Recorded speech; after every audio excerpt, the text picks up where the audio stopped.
Meet one of the most remarkable mothers in England, Mrs Phyllis Lumley of Battersea, with her husband, who is a foreman painter, and their happy and thriving family of 7 children.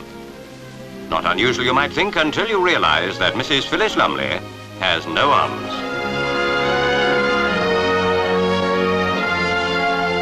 Yes, for 19 years, Phyllis Lumley, born with a disability that would crush a less determined spirit, has been living the full life of a housewife and mother, relying on those supple and dexterous feet for all the 1,001 tasks of the housewife's day. And 1,001's no exaggeration when you have 7 children to raise.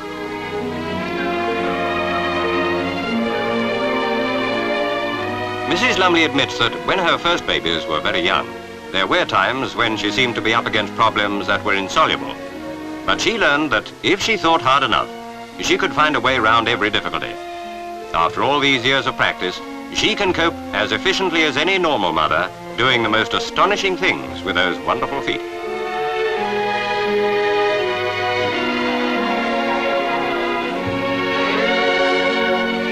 There's a lot of sewing to be done in a family of 7, but Mrs Lumley doesn't confine herself to the necessary chores like this. She still finds time for one of her favorite hobbies, fine embroidery.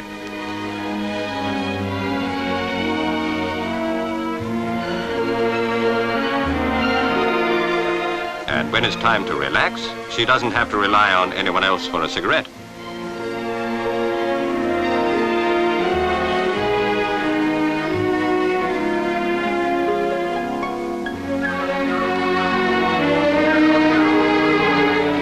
What is it that lifts man and woman above their fellow creatures? Perhaps it is their endless capacity for overcoming limitations, for turning weakness into strength. Phyllis Lumley was born with far less than most of us, but she fought back and won. She is a real woman. We are proud to have known her.